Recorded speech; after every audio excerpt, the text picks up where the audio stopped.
안녕하세요. 이번 영상은 캐나다 코어 프로그램에 대해서 한번 알아보고자 합니다. 이게 무슨 소리냐 하면 사실 해외 영업을 준비하시는 분들 중에 이런 유학, 어학연수든 워홀이든 뭔가 경험을 쌓으려고 하시는 분들이 정말 많잖아요. 저 같은 경우도 사실 제가 중어중문학과를 나왔고 저는 완전히 국내파 출신이었기 때문에 영어 회화가 좀 많이 안 됐습니다. 그래서 이제 재작년에 계속 심사숙고를 하다가 결국에는 캐나다를 가게 됐고요. 선택지가 많지 않았어요. 왜냐면 보통 캐나다 코업을 하시는 분들이 어떤 것 때문에 하실지 모르겠지만 저 같은 경우에는 일단 워홀도 뭐 신청 기간이 있는데 그것도 여의치 않았고요. 그 다음에 뭐 또 국가에서 운영하거나 뭐 그런 거 하나 있습니다. 정확히 기억은 안 나지만 사실 근데 그것도 기한이 정해져 있어요. 근데 저 같은 경우는 중국 청도에서 이제 2018년 상반기에 인턴을 했었기 때문에 뭐 이것저것 할 수가 없어서 결국엔 코업을 선택하게 됐습니다. 자, 코업이라는 거에 대해서 간단하게 알아보자면 코업이 한마디로 어학연수 같이 그러한 기능과 함께 일할 수 있는 work permit이라고 거기서는 보통 하는데요. 일을 할 수 있는 거예요. 어학연수 겸 일 경험을 쌓을 수 있는 겁니다. 자, 어떻게? 예를 들어서 뭐 3+3 과정도 있어요. 학원을 3개월 동안 다니고 직업 보통 비즈니스 컬리지라고 하는데 개판인 데가 많습니다. 자, 그 다음에 3개월을 일할 수 있게 해준다라는 겁니다. 뭐 일주일에 20시간씩 뭐 나중에 풀타임 잡으로 가면 뭐 40시간씩 일할 수 있다는 건데 취지는 정말 좋죠. 연수도 할 수 있으면서 내가 일 경험한다고? 보통 거기서 돈을 절약할 수 있다고 해요. 왜냐면 돈을 버니까요. 물론 장단점이 참 많습니다. 하지만 주의할 점에 대해서 제가 알려드리도록 하겠습니다. 지금은 당장 이제 코로나 때문에 이런 거 가기가 참 애매하겠지만 사실 내년 이제 뭐 백신도 나온다고 하니까 내년쯤에 뭐 지금 이미 해외 영업이나 무역 상사 쪽을 준비하고 있다가 내년쯤에 한번 가봐야지. 내년 아니면 내후년 한 상반기 좀 코로나 풀리면 한번 가봐야지 하는 분들이 정말 많을 거란 말이죠. 그분들이 꼭 이 영상을 봐주셨으면 좋겠어요. 저 같은 경우에는 기간은 아까 말씀드렸다시피 2018년 9월 말부터 2019년 5월 중순까지 있었습니다.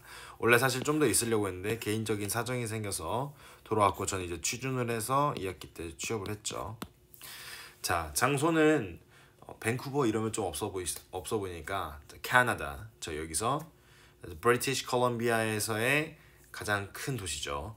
밴쿠버. 레인쿠버라고도 부르는데 정말 좀 발음이 제가 듣기에도 거북하네요.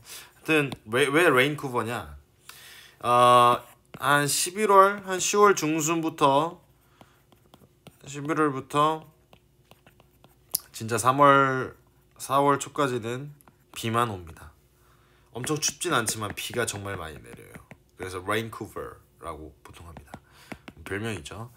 그다음에 이제 내용은 코업으로 신청을 했어요. 저 같은 경우에는 뭐 일단 코업을 고려를 하신다면 이 세 가지를 봐야 될 것 같습니다. 다섯 가지군요. 자, 첫 번째 기간입니다. 이게 무슨 뜻이냐면 저 같은 경우에는 좀 시간이 애매했어요. 이게 6개월 과정을 하게 되면 1년인데 제가 그러면 취업이 너무 늦어지기 때문에 왜냐면은 2018년 9월 말에 가서 그 전에 여름쯤에는 돌아와야지 저도 이제 취업 준비를 해서 여기서 생활할 수 있으니까요. 그래서 저 같은 경우에는 이게 애매해서 3+3을 했습니다. 그 다음에 3은 그냥 어학연수, 유학원, 다른 유학원에서 다녔어요. 이때는 SSLC라는 데서 들었고 이때는 셀크라고 해서 뭐 둘 다 똑같이 밴쿠버 다운타운에 있는 곳입니다. 여러 개 있어요. 보통 33 아니면 662식으로 많이 갈 거예요.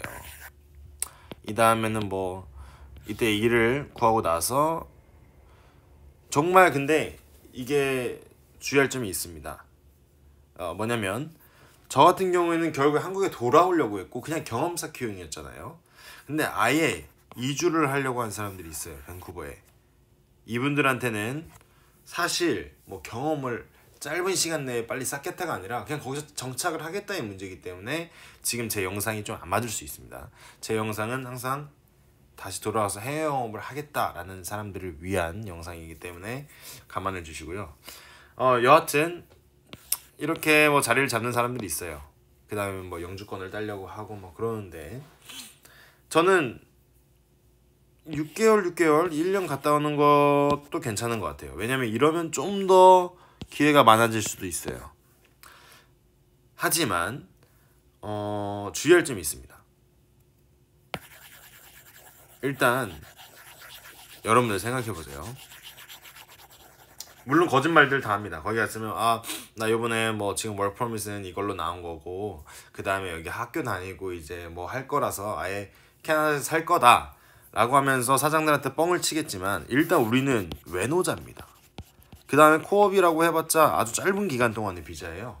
비자 뭐 속여봤자. 자, 그렇게 된다면 양질의 업무를 맡을 수 있을까요? 밴쿠버에 막 제가 인터넷 보니까, 자 한번 보겠습니다. 인터넷 보면은 뭐 장사 방해하려고 하는 거 아니지만 저도 직접 갔다 왔기 때문에, 자 이분들을 보면 무슨 뭐 서비스 분야도 많아요. 뭐 서비스 분야도 있고, 제가 이거에 낚였었죠. 무역 쪽을 할 수 있다. 뭐 밴쿠버가 또 바다니까 뭐가 있을 거라고 저도 생각을 했던 거죠. 큰 도시고. 근데 이게 무슨 무역도 하고 서비스도 하고 뭐 엄청 다양한 뭐 레스토랑, 그 다음에 뭐 호텔, 카페, 무역 사무 막 엄청 다양한 게 있다고 해요. 하지만 이 부분에 대해서 간단하게 말씀드리면, 잠깐 있다 갈 외노자를, 외국인 애들을 과연 사장들이 쓰고 싶어 할까요? 더군다나 밴쿠버는 일 구하기도 정말 힘든 곳입니다. 얻을 수 없어요. 엄청 힘듭니다. 저 같은 경우에는 진짜 이력서를 나중에 뭐 새로 뽑은 것까지 합치면 진짜 150개 낸 것 같아요. 의류 매장도 다 돌고, 뭐 조그마한 회사도 가서 한번 내보고, 그 다음에 술집도 가보고 카페도 가보고 다 가봤습니다. 하지만 은근히 구하기가 힘들어요. 한국인은 한국 식당이 아닌 이상, 한국 카페, 한국인 사장이 있는 카페가 아닌 이상 구하기가 정말 은근히 빡셉니다. 그러면 일만 구하다가 끝날 수도 있어요. 정말. 아니면은 뭐 비하하는 건 아니지만 맥도날드 뭐 그런 데 가서 뭐 칼스 주니어였나? 하여튼 뭐 그런 파이브 가이즈나 햄버거 파는 데들 있죠. 거기서 계속 햄버거만 만들어내는 거예요. 그러면 영어가 어떻게 늘겠어요? 그 짧은 시간에. 그래서 이게 기간도 좀 애매합니다. 일단 말이 길어졌는데 3+3은 제가 진짜 비추할게요. 3+3은 제가 갔던 게 뭐 결과론적으로 저는 뭐 어떻게든 했지만 이게 참 험난합니다. 따라서, 그리고 제가 주변에 있는 아직도 밴쿠버에 있는 친구들이나 아니 떠난 친구들이 있거든요. 최근에 코로나 이후로 진짜 레이오프가 너무 심해져가지고 해고당하고 뭐 안되고 엄청 안 좋다고 합니다. 하여튼 기간 3+3, 6+6 있는데 적어도 이게 나은 것 같다. 이게 되면 진짜 이도저도 안 된다. 이도저도 안 된다. 자, 이렇게 정리를 할 수 있겠어요. 자, 두 번째, 유학원 시스템이 믿을만한가? 이거에 대해서는 제가 뭐 그림을 그릴게요. 제가 엄청 알아봤어요. 인터넷으로 엄청 알아봐서 한국에 있는 강남에 있는 유학원을 통해서 준비를 했습니다. 저는 이 사람들이 다 절 책임져 준 줄 알았어요. 근데 그게 아니더라고요. 이 사람들은 또 캐나다 현지에 있는 유학원을 통해서 저희를 넘기는 거예요. 결국에는 얘네끼리 서로 제휴를 하고 있어서 뭔가 수수료를 떼먹겠죠. 그래서 나중에는 제가 가보니까 여기 있는 에이전트 누나가 저를 담당해 주게 됐어요. 이 누나도 이제 일을 다른 데로 옮겼고요. 하여튼 그래서 내가 이 유학원에서 엄청 얘기를 들어봤자 정보가 얘도 확실하지 않은 거예요. 저 3+3인데요. 저 정말 무역 인턴십 할 수 있나요? 할 수 있대요. 할 수 있다고 들었어요. 웬만하면 될 거라고. 근데 도착하자마자 그게 거의 사실상 99.9% 불가능하다는 것을 알게 되었죠. 얘네가 알려줬어요. 도착하자마자. 근데 이미 도착했잖아요. 이미 도착했는데 비행기 타고 날라왔는데 이때 진짜 여기 박살내고 싶었죠. 소비자 고발하고 싶었지만 참았습니다. 이런 시스템이에요. 그래서 차라리 현지 유학원도 근데 이제 다 한국인들이거든요. 현지 유학원을 찾아보시는 게 좀 더 효율적일 겁니다. 뭐 저는 제 유학원밖에 모르니까 JMB라고 있습니다. JMB 맞나? 뭐 이렇게 J로 시작하는 거였는데 그게 이제 밴쿠버 다운타운에 있는데 그랜빌 스트리트였나 아마 그쯤에 있었을 거예요. 거기 그 그랜빌 스테이션 있는 쪽인데 얘네가 저를 봐줬던 애들이고 뭐 그렇게 썩 나쁘진 않았습니다. 하지만 유학원이 결코 일자리를 잘 구해준다? 절대 아니에요. 나중에 그냥 학원 선생님들한테 추천서 좀 써달라고 하는 경우 있고 안 써줄 때도 많아요. 그냥 너네가 알아서 하라는 식이 많습니다. 네, 절대 구해주지 않아요. 웬만하면. 그리고 그 유학원 누나가 저를 구해줬었던데도 제가 워낙 의지가 강하니까 저를 구해준 건데 그것도 한국 어디 휴대폰 대리점이었고요. 한국인 사장이 있는 진짜 한 40분 동안 무슨 영어로도 한국어로도 면접을 오지게 봤는데 진짜 쓰레기였습니다. 결국 나왔죠. 한 달 하다가. 그래서 이 유학원 믿을만한가? 아닙니다. 결국 인생은 독고다이. 이게 저의 답변이에요. 자, 세 번째. 실제로 만족할 만한 일자리를 구할 수 있는가? 이것도 방금 전에 말씀드렸다시피 어렵습니다. It's too difficult. 진짜 어려워요. 특히나 우리 같은 그 캐나다에서 대학교를 나오고 이런 애들이면 모르겠지만 우리 같은 잠깐 있다가는 코어 프로그램으로 워낙 많고 그런 애들이 캐나다가 그걸로 돈 버는 겁니다. 그래서 실제로 만족할 만한 일자리를 구할 수 있을 수 있겠으나 엄청 어렵다. 자, 네 번째. 밴쿠버가 그렇게 쉽지가 않다는 거예요. 밴쿠버 생활이 넉넉하지 않습니다. 다른 데도 마찬가지일 거예요. 토론토도 마찬가지고 일단 대도시 자체가 왜 그러냐? 당연히 물가가 비싸죠. 사람은 많은데 또 물가도 비싸요. 근데 일자리는 생각보다 별로 없어요. 일자리 생각보다 없습니다. 이게 문제라는 겁니다. 자, 막 예를 들어서 비하하는 게 아닙니다. 우리나라도 요즘 일자리 없다고 하잖아요. 얘는 진작부터 없었어요. 그 의류 매장에 예를 들어서 무지라는 데가 있었는데 제가 일본 브랜드인데 무지라는 데 엄청 많이 갔었습니다. 뭐하러? 옷 사러가 아니라 일자리 구하려고. 밴쿠버에 있는 무지 막 다 돌아다닌 것 같아요. 그 다음에 뭐 유니클로도 있었고 뭐 옷 자라 뭐 엄청 다 많이 돌아다녔습니다. 제가 일했던 곳은 정말 운이 좋아서 정말 아름다운 밴쿠버 다운타운에 이제 이름 그 거리 이름이 생각이 안 나는데 하여튼 그 시계 탑 있는 유명한 도시 게스트타운이라고 있어요. 밴쿠버 게스트타운에 이제 필슨이라는 미국 브랜드인데요. 패션 좀 관심 있으신 분은 알 거예요. 저는 원래 잘 모르다가 이제 여기서 일하게 되면서 알게 됐는데 이때는 정말 좋은 경험이었던 게 저만 동양인이었어요.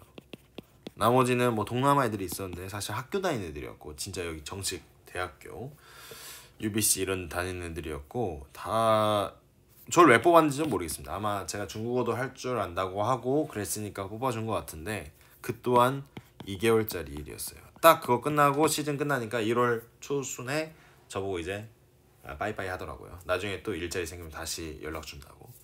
그 다음에 일했던 곳은 루츠였습니다. 루츠. 여기도 뭐 옷가게였죠. 여기를 간신히 구하긴 했는데 진짜 여기도 결국에는 나중에 좀 힘들어서 3개월 정도 하다 이제 때려쳤습니다. 그 다음에가 구했던 게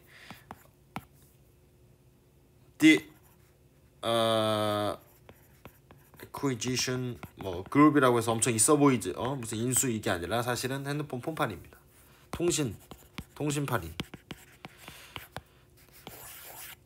이거 같은 경우에는 제가 면접을 또 엄청 빡세게 봐서 간신히 붙었는데 알고 보니까 커미션만 주는 거였어요. 자, 이런 날강도 같은 놈들이 정말 많습니다. 쉽지 않아요. 정말 동양인 이미 중국 애들이 자리 잡고 있고요. 리치몬드나 뭐 한국인에 대한 그런 가산점이 전혀 없습니다. 일구하기 정말 힘든 곳입니다. 그렇기 때문에 밴쿠버 생활이 정말 힘들다는 거, 만약에 밴쿠버 가실 분들이 있으시다면 반드시 알아주시고요. 그냥 돈 많고 놀러 가면 참 편해요. 그런 마음 편한 곳인데 이렇게 일자리 구하고 뭐 경험 쌓으러 간다, 그렇게 쉽지 않은 곳입니다. 자, 그 다음에 학원 학교, 이거에 대해서 말씀드릴게요. 자, 코업이라고 해서 비즈니스 컬리지라고 막 엄청 있어 보여요. 근데 이거 해봤자 다 결국엔 어학원이랑 다를 바 없는 곳입니다. 그냥 사설. 자, 제가 하얼빈에 있을 때 한국 학생들한테 중국어를 가르쳐주는 그런 큰 학원이 있었어요. 하얼빈 공대 앞에, 이름은 뭐 말하기 좀 그렇지만, 근데 거기 있는 친구들을 제가 우연히 클럽에 갔을 때, 그 하얼빈에 러시아 클럽이라고 얼오스지오바 막 이렇게 있어요. 거기 가서 알게 된 친구들이 있는데, 자, 처음에는 하얼빈 도착했을 때는 실력이 또이또이였어요. 근데 저는 이제 하얼빈 공대에서 있었거든요. 대학교입니다. 대학교면 어찌됐든 본과생들이랑 친해질 수 있는 기회가 있어요. 어떤 프로그램이 있든 뭐가 있든. 자, 그렇게 되면 어떻게 될까요? 실력이 많이 늘겠죠. 나중에 저는 중국인 이제 학생들이랑 엄청 친해져서 실력을 따지면 제가 오면 얘네들은 한 2밖에 안 오르더라고요. 확 달라집니다. 몇 달 사이에, 2, 3개월 사이에도요. 회화 실력이. 자, 제가 보기에 캐나다에서도 마찬가지였던 것 같아요. 제가 캐나다에 대학은 가지 않았지만 일단 사설 어학원과 만약 충분한 준비 기간과 할 수 있는 시간이 있다면 대학교 어학원이라면 저는 무조건 여기로 가라고 추천해드리고 싶습니다. 네, 일단 이번 영상은 여기까지 말하겠고요. 캐나다 코어 프로그램에 대해서 뭐 제가 다른 아이디어나 그런 것들이 생기면 또 말씀을 드리도록 하겠습니다. 네, 감사합니다.